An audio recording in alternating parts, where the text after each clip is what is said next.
Tay.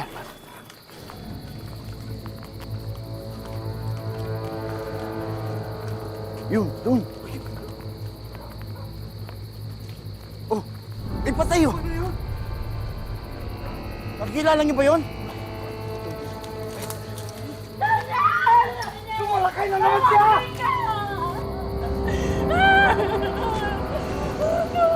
Yun! Mga kasama! Sundan natin siya! Kailangan mapatay natin ang aswang! Open! Saan ka pupunta? Tay, kailangan puntaan sa patay na. Saan tayo? Sige! Mga kasama, bilis!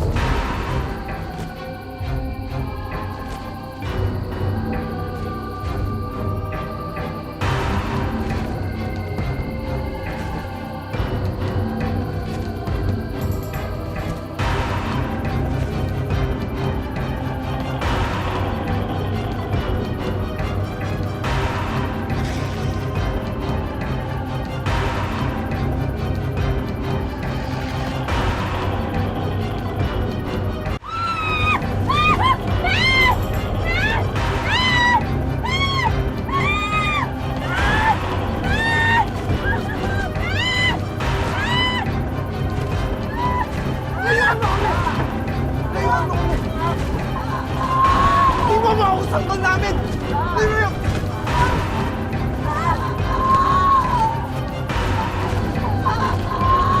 Layuan mo kami! Hindi mo mausap doon namin!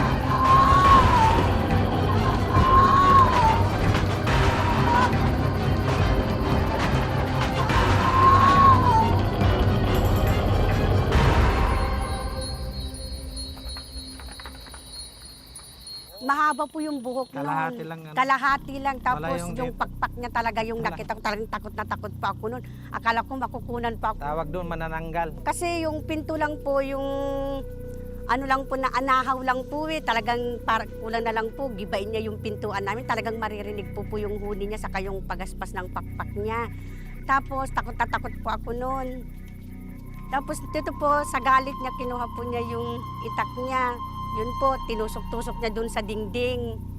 Tinusok-tusok na sa dingding. Tapos may ano po, may bakas po na dugo.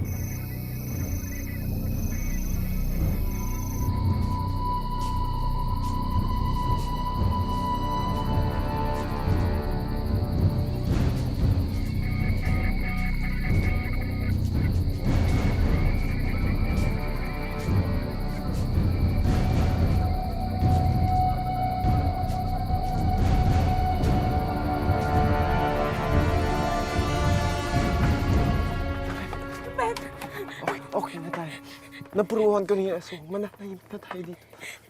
Ben, salamat. Hindi mo ko iniwan. Tinupad mo sa akin yung pangako mo. Paglalaban kita at anak natin. Kahit ilan aswang pa.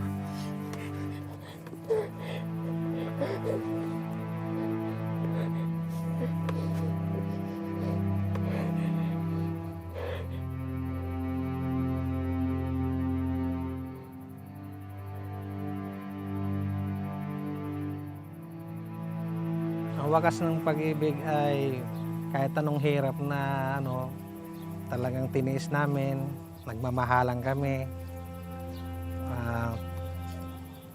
Siguro makapahiwalay lang sa amin siguro. Sa kamatayan. Sa kamatayan na siguro. Ang wagas na pag-ibig sa akin ay yung hindi ako pinabayaan ng asawa ko. Pinaglaban niya ako kahit anong elemento ang nangyari. Yung sobrang pagmamahal niya sa akin saka sa mga anak ko.